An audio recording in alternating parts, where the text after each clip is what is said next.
Hey guys, welcome back to another Spanish lesson with idiomaPRO.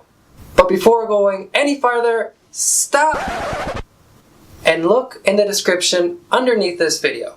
Click on the link where it says idiomapro.com to watch this same video on the website.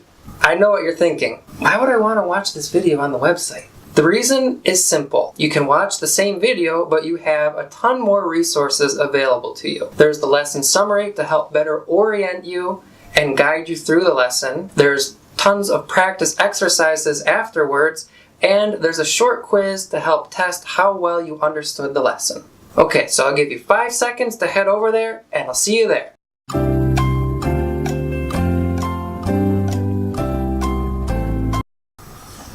Okay, so hopefully you're now watching this video on the website and you can see that. Look at that lesson summary down there. It looks, that's good. Yeah. But anyway, getting started. ¿Cómo estás? ¿Estás listo para empezar nuestra lección de hoy? Of course you are. But wait a second, did you hear the verb that I just used? I said, ¿Cómo estás? I used the verb estar, which is the topic of today's lesson. Now, we already saw the verb estar when we did the lesson earlier on greetings. We can say ¿Cómo estás? For a friend, and ¿Cómo está usted?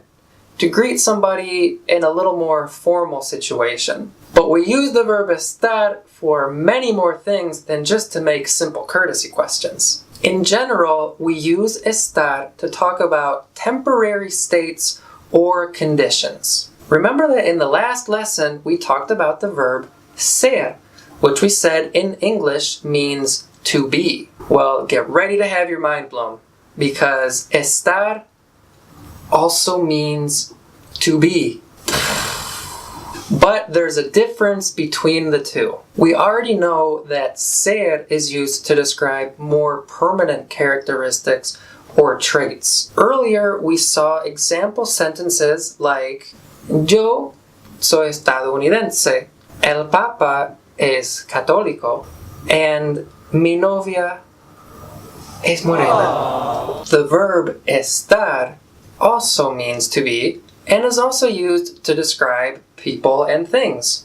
But it's used to talk about temporary conditions or states, such as someone's feelings, like to be happy, to be sad, someone's current condition, like to be ready, to be prepared, to be sick, to be standing up, or their location. I'm at home, in South America. These are things in general that we can change. Let's take a look at the conjugations of estar in the present tense, that is, present indicative. Okay, so we have the same subject pronouns as always in gray over here in the chart, and each one has its corresponding conjugation.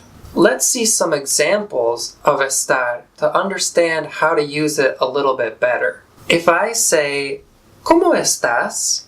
You can answer with, Estoy bien, or Estoy mal. You're talking about your current condition, or your current mood. If I ask you, ¿Cómo te sientes? You could answer by saying something like, Estoy cansado. Estoy feliz. Estoy triste. To describe the emotion or the feeling that you're experiencing at that moment. In the next lesson on vocabulary, we'll talk more about specific emotions. The important thing for now is just knowing that we use emotions with the verb estar because there's something temporary.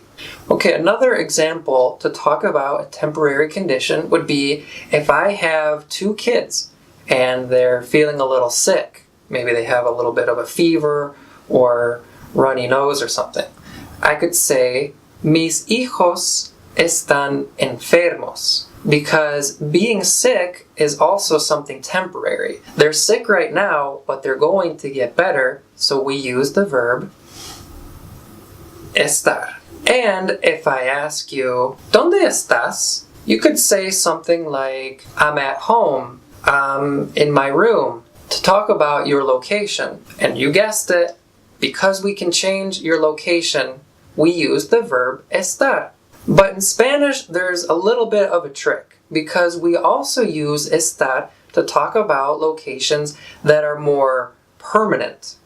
For example, I can say, España está en Europa.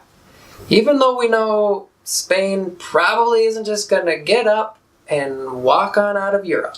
Even so, we use estar to talk about both permanent and temporary locations. And to finish up today, we use estar to form the present progressive. The present progressive is a verb tense that we use to talk about actions that are happening in the current moment, that is, right now, such as yo estoy hablando. We'll talk more about the present progressive in a later lesson, but again, the important thing to know right now is that we use estar to form it. Estar is also used with quite a few more idiomatic expressions. You can see a small list of some of those expressions if you're watching this video on our website. Like somebody may have suggested to you at the beginning. Okay guys, so estamos a punto de terminar the lesson for today. Estoy un poco triste. But si estás listo, you can try out the quiz below. After that, I'll see you in the next lesson.